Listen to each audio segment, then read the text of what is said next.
There is so much to uncover, and I really hope we could get through it all in a timely manner because your boy could go on a huge rant right now, considering the news that dropped today about WWE not signing AEW stars. And we're going to get to the other topics in just a little bit, but of course, this one takes the cake for being increasingly frustrating. If you guys don't know what I'm talking about, a new report came out today by Fightful that suggests Private Party are not headed to WWE. Now, for those who don't know, or maybe you're just completely unaware, which is okay, Private Party has been long rumored to join WWE NXT for about a year, maybe even a year and a half now at this point. And it's actually really insane to think about because a lot of people were wondering what's going on.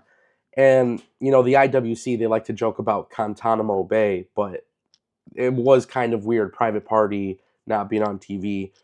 It didn't really make a lot of sense. Today, Fightful comes out with this report, and I gotta be honest with you guys, it makes me incredibly infuriating because it just seems like these reports come out at the most opportune times. Now, for those who don't know, tonight on Dynamite, there's supposed to be this match that takes place. It's a triple threat number one contenders tag team championship match, and there's a mystery team. And while Fightful will not actually indicate that Private Party is the team, which I don't fault them for, by the way, I'm sure they're not being fed the information, but it just seems like all of a sudden we're being told today that Private Party are remaining with AEW, and yeah, I'm trying to make sense of it. Now, really, it sounds like there's just some overall confusion regarding their status because their contracts don't expire at the same time.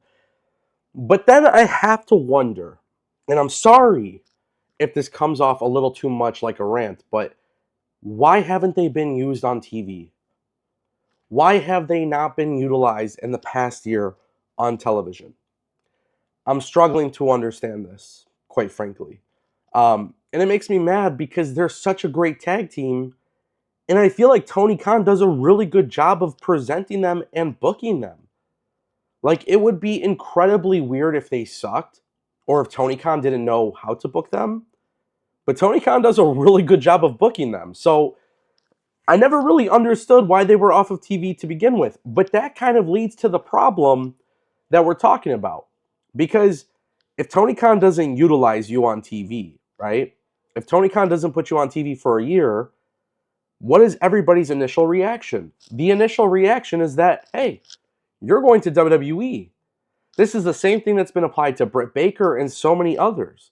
And I can't fathom the idea of this because why would you want people to have that conversation to begin with? It literally makes no sense. Isaiah Cassidy and Mark Quinn are awesome, and they've always been awesome. And if it wasn't for AEW, I would not know who these guys are. And I think maybe this kind of tells you how much of a problem tag team wrestling is, because I don't feel like WWE or AEW or TNA, really, for that matter, do a good job of booking tag team wrestling. And I think that's so strange to criticize AEW for that, because AEW for the longest time, pretty much the face of the company was tag team wrestling. So it's really hard to fathom that. But yeah, man, Private Party are expected to remain in AEW. Don't be shocked if they show up tonight on Dynamite. Hopefully it leads to some good stuff, but yeah, we'll see what happens. I want to switch gears to some news surrounding WWE's lawsuit, and more specifically, a lot of this stems from ESPN and the WWE deal. Now, according to PW Insider, WWE has actually been granted on this existing lawsuit. There's an extension to this in order to respond to the lawsuit. Now, originally it was filed on January 9th in the U.S. District Court in Connecticut. The suit centers around how WWE marketed access to its premium live events after moving them to ESPN streaming service. Now, WWE has until April 13th, 2026 to formally respond in court. Now, basically, the lawsuit actually comes from Michael Diesa of New Jersey and Rebecca Trobeck of New York, who alleges that WWE gave fans the impression they could watch premium events like WrestlePalooza via the ESPN app as long as they had an existing ESPN subscription through cable or live TV streaming. But many fans, obviously, as you know, did not have access to that, and then they have to pay for the $30 a month ESPN Unlimited plan. So that is kind of an interesting lawsuit. I'm not a lawyer by any means, but there was a lot of confusion surrounding WWE and the ESPN rollout. Now, I don't know if WWE themselves are to blame here because I do remember guys from CBS like literally tweeting, "Hey, if you have YouTube TV, you'll get access to this." There was a lot of confusion there. But of course, this is a lawsuit that WWE has to deal with, and TKO as a company, there's going to be lawsuits for a lot of frivolous things. Honestly, there will be. But when it comes to marketing a new service and yeah, I mean, it was a confusing rollout, and for a lot of people, they do feel pretty damn upset about it, and I totally understand where people are coming from. My cable service does provide the ESPN Unlimited, so I don't pay for the $30 a month, but I know like YouTube TV and I think Xfinity and then a few other companies like they don't have it yet. And apparently the rumor is that it's going to be coming later this year, but man, like what a process that is. And for WWE, you're already making it difficult for people because you have to get Netflix, you have to get Peacock, you have to get ESPN. Like you're requiring so much out of your audience.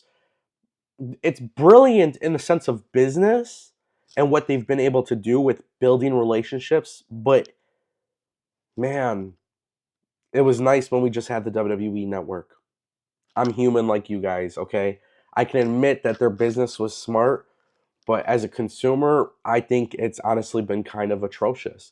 And I don't know what the viewership is for WWE on ESPN. I don't know if ESPN is actually happy with WWE.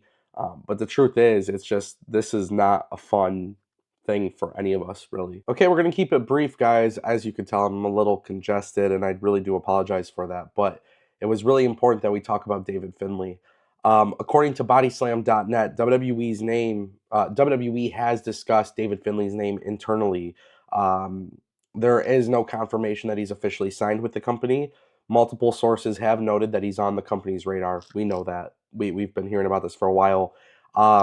If you guys watched NXT, you guys saw his brother Uriah Connors. He's he's definitely teasing some stuff. He's kind of like laying down the groundwork for David Finlay to come into the company. It's obviously been a very interesting subject matter. It sounds like WWE bringing in David Finlay is a very big possibility. Now, keep in mind, Drilla Maloney just revealed in New Japan early this morning that he re-signed with the company. Drilla Maloney was rumored to go to WWE or AEW. He's remaining in New Japan. David Finlay appeared on NJPW's broadcast, and it looks like, he said his farewell to New Japan. A lot of people kind of expect him to go to AEW. I wouldn't be shocked if that happened by any means. But it is interesting. If you watched NXT, they are kind of laying the groundwork for him to come into WWE.